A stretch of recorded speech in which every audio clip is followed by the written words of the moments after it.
ফিরে এলাম বিরতির পর। এবারে চোখ রাখবো একটু আসামের দিকে। আসামের বন্যা পরিস্থিতির আরো অবনতি হয়েছে। কাজিরাঙ্গায় 137টি বন্য প্রাণীর এখনো পর্যন্ত মৃত্যুর খবর সামনে এসেছে। 72 জন নাগরিক এখনো পর্যন্ত প্রাণ হারিয়েছেন এই বন্যার কারণে। ক্ষতিগ্রস্ত হয়েছে প্রায় 28টি জেলা।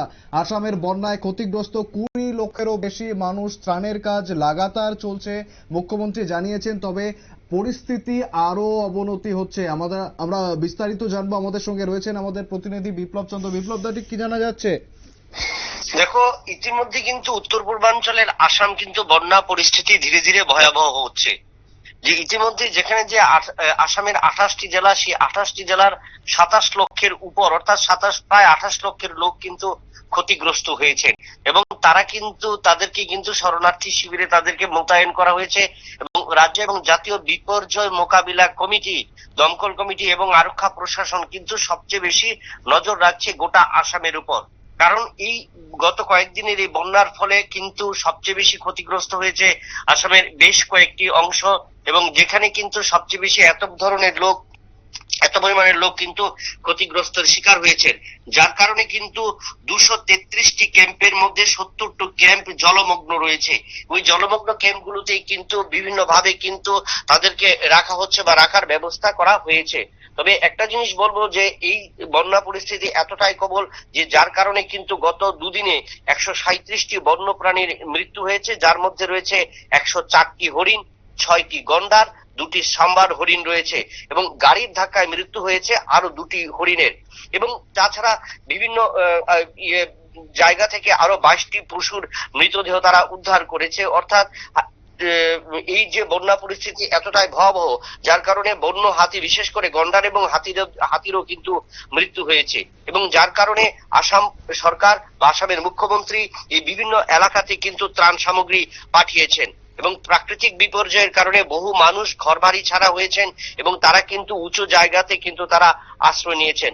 পাশাপাশি যে সমস্যাটা তৈরি হয়েছে, অর্থাৎ বন্যা যখন তৈরি হয়, বন্যার ফলে সমস্ত ওই অঞ্চলগুলো যখন জলমগ্ন হয়, সেখানে সবচেয়ে বেশি যেটা সমস্যা হয় সেটা হলো পানীয় জলের। এবং পানীয় জল এবং খাদ্যের এই সমস্যার সমাধানে প্রশাসনের তরফ থেকেও ত্রাণ শিবিরগুলোতে সেখানে কিন্তু পাঠানো হয়েছে। একেবারে বিপ্লব, আমি একটু জানতে চাইবো যে সাধারণ মানুষের ক্ষেত্রে বা যারা বন্যা পীড়িত দুর্গত মানুষ রয়েছে তাদের উদ্ধার করা একটা অন্যরকম ব্যাপার, কিন্তু যারা এই বন্যপ্রাণীদের উদ্ধার করা বা তাদের একটা সুরক্ষিত জায়গায় নিয়ে যাওয়া, এটা তো একটা বড় চ্যালেঞ্জ। এই গোটা ব্যাপারটা ট্যাকেল করছে কিভাবে আসাম সরকার? দেখো, সেই ব্যাপারটা হলো জাতীয় উদ্যান বিভাগ যারা রয়েছে, জাতীয় উদ্যান বিভাগ এবং যে দপ্তরগুলো রয়েছে, বন দপ্তরে যে সমস্ত কর্মীরা রয়েছে, কারণ আমরা জানি যে উত্তর পূর্বাঞ্চলের মধ্যে কাজিরাঙ্গা বা আসামের যে সমস্ত বন্য অঞ্চলগুলি রয়েছে সেখানে কিন্তু ফরেস্ট ডেভেলপমেন্ট অনেকটাই কিন্তু উন্নত বা অনেকটাই কিন্তু অন্যান্য রাজ্যগুলো থেকে অনেকটাই ডেভেলপ এবং সেখানে যে সমস্ত বন্য প্রাণীগুলো সংরক্ষিত করা হয় বা বন্য প্রাণীগুলো রয়েছে তাদেরকে সংরক্ষিত করার জন্য কিন্তু জাতীয় উদ্যান বিভাগ কিন্তু বিশেষ ট্রেনিং এর ব্যবস্থা করা হয় এবং সেই ক্ষেত্রে বন্যা কবলিত যে সমস্ত জায়গায় ওই সমস্ত বন্য প্রাণীগুলি আক্রান্ত হয় বা বন্য প্রাণীগুলি যেখানে দুর্ভোগের শিকার হয়, তখন তাদেরকে উদ্ধার করার জন্য বিশেষ ক্রেন, বিশেষ ব্যবস্থা রয়েছে এবং ক্রেনে সেগুলোকে জালের মধ্যে তোলা হয় এবং একে একে আমরা যেটা এর আগেও গত বছর আমরা দেখেছিলাম যে গন্ডার খুব ভারী একটা প্রাণী, তাকেও কিন্তু একটা যে দড়ির জালের মধ্যে তাকে উদ্ধার করা হয়েছে এবং ক্রেন দিয়ে তাকে এক জায়গা থেকে আরেক জায়গায় নেওয়া হয়েছে।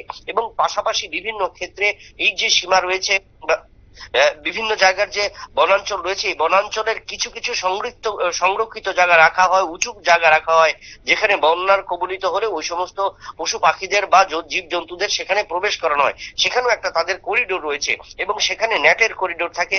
স্বাভাবিক সময়ে ওই সমস্ত জায়গাগুলো কিন্তু খোলা থাকে না, সেটা বন্ধ থাকে। কিন্তু বন্যা যখন কবলিত হয়, বন্যা কবলিত জায়গাগুলি যখন এফেক্টেড হয়ে যায়, তখন ওই সমস্ত প্রাণীগুলিকে উদ্ধার করে কিন্তু এই সমস্ত উঁচু জায়গাতে নিয়ে যাওয়া হয়।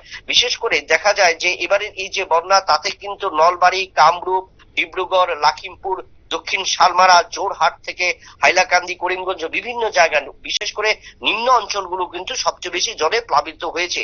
আর ওই সমস্ত অঞ্চলগুলি প্লাবিত হওয়ার কারণেই কিন্তু বিভিন্ন জায়গায় যে অভয়ারণ্যগুলো রয়েছে তার নিম্ন অঞ্চলগুলো সবচেয়ে বেশি এই বন্যার কবলে পড়েছে এবং সেখানে সবচেয়ে বেশি আক্রান্ত হয়েছেন বন্যপ্রাণী। এবং এই বন্যপ্রাণী সংরক্ষণের ক্ষেত্রেও কিন্তু আসাম সরকার বা আসামের মুখ্যমন্ত্রী হেমন্ত বিশ্ব শর্মা তারা কিন্তু আগে থেকে যে উদ্যান বিভাগকেও তারা কিন্তু অবগত করেছিলেন বা জানিয়ে রাখা হয়েছিল যে প্রাকৃতিক বিপর্যয় অর্থাৎ এই বর্ষাকালীন মরশুমে অনেকটাই আসামের উপর সবচেয়ে বেশি এফেক্টেড হয়। বিগত কয়েক বছর ধরে কিন্তু সেই ধারাবাহিকতাটা চলছে এবং এবছরও কিন্তু সেটা উপলব্ধি করা গেল বা পরখ করা গেল। তো সেক্ষেত্রে আগে থেকেই আসাম সরকার অনেকটাই কিন্তু সে বিষয়ে সচেতন ছিল, যার কারণে কিন্তু অনেকটাই বন্যপ্রাণী যে হারে হওয়ার কথা এবছর যে বন্যা হয়েছে আসামের যে বিপর্যস্ত এলাকা বা যেখানে হয়েছে 28টি জেলা, গত 2 বছর আগে আমরা যেখানে দেখেছিলাম 10টি কিংবা 12টি কি কম 15টি, এবছর কিন্তু তার ডাবল হয়েছে।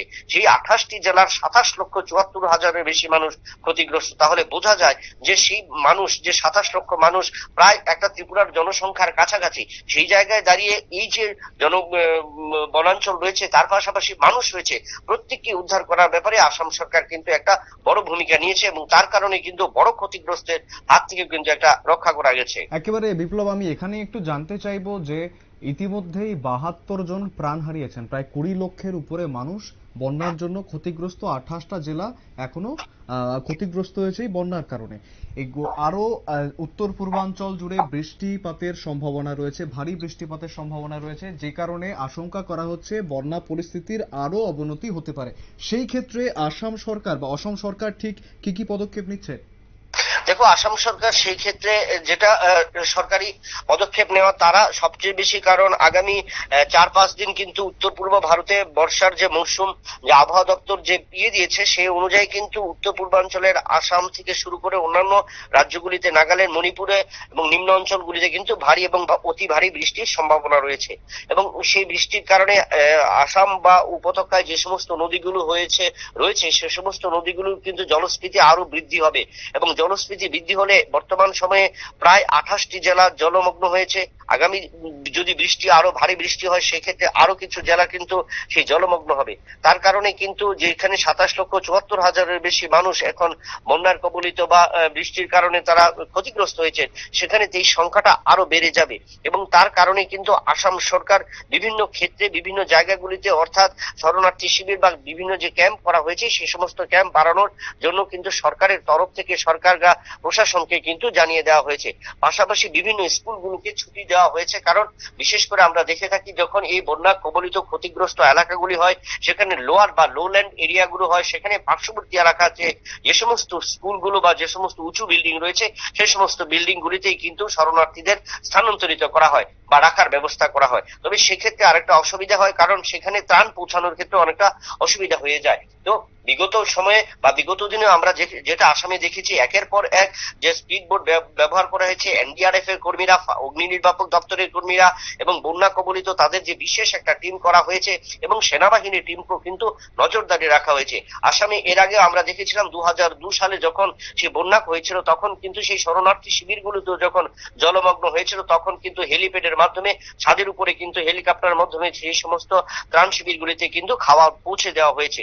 তো সেক্ষেত্রে আসাম সরকার ইতিমধ্যেই আসামের মুখ্যমন্ত্রী সহ অন্যান্য দপ্তরের আধিকারিকরা, দপ্তরের মন্ত্রীরা এবং বিভিন্ন দপ্তরে যারা রয়েছেন তারা কিন্তু দফায় দফায় সেই সমস্ত বন্যার কবলিত এবং নিম্ন অঞ্চলগুলির দিকে নজর রাখছেন এবং কিভাবে দ্রুত যে বন্যা কবলিত মানুষদের কিভাবে উদ্ধার করা যায় এবং আগামী দিনে যদি বন্যা পরিস্থিতি আরো ভয়াবহ হয় তো সেক্ষেত্রে তাদেরও কিন্তু একটা নজরদারি রয়েছে কোথায় এবং কিভাবে রাখা হবে। পাশাপাশি বন্যা নিয়ন্ত্রণের ক্ষেত্রের জন্য যে বন দপ্তর রয়েছে তারাও কিন্তু ওয়াকিবহল রয়েছে, তারাও কিন্তু নিজেরা সচেতন রয়েছে। কারণ আমরা জানি যে উত্তর পূর্বাঞ্চলে যে পর্যটনের ক্ষেত্রে কাজিরাঙ্গা একটা প্রতি বছর বা প্রতিনিয়ত কিন্তু একটা ভালো অর্থ তাদের সেই পর্যটন ক্ষেত্র থেকে উঠে আসে এবং সেই সমস্ত জায়গায় যদি আরো বন্যপ্রাণী যদি মৃত্যু হয় সেই ক্ষেত্রে কিন্তু অনেকটা কিন্তু তারা আরো ক্ষতিগ্রস্ত হবে। তো সেই দিক দিয়ে বোঝা যায় যে আসাম সরকার এবং আসাম প্রশাসন এবং আসাম বন দপ্তর থেকে শুরু করে জাতীয় বিপর্যয় মোকাবিলা কমিটি এবং প্রত্যেকে দমকল কর্মী থেকে শুরু করে সেনাবাহিনীর জওয়ান প্রত্যেকেই কিন্তু সেখানে সজাগ দৃষ্টি রয়েছে এবং আসাম সরকারকেও সেই দিকটার দিকে নজর দিয়েছে যাতে ক্ষতি হতে পারে বা যে ক্ষেত্রে সেই ক্ষেত্রে যেন প্রাণহানি যেন না হয় এবং অধিক সম্পত্তি যেন ক্ষতি না হয় সেদিকে কিন্তু তারা নজর দিয়ে চলছে। ধন্যবাদ বিপ্লব, ধন্যবাদ, তুমি নজর রেখো। যেমনটা আমাদের প্রতিনিধি জানাচ্ছিলেন যে আসামের বন্যা পরিস্থিতির আরো অবনতি হচ্ছে। প্রায় 72 জন ইতিমধ্যেই প্রাণ হারিয়েছেন। 137টি বন্য প্রাণী তারাও প্রাণ হারিয়েছে এই বন্যা পরিস্থিতির জন্য। 28টি জেলা ইতিমধ্যেই জলমগ্ন এবং আবহাওয়া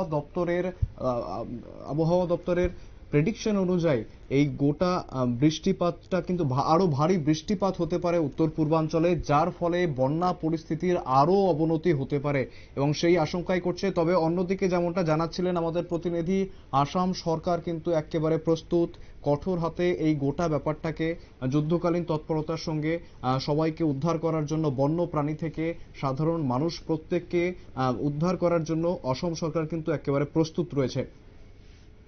ফিরে আসছে একটা ছোট্ট বিরতির পর, দেখতে থাকুন।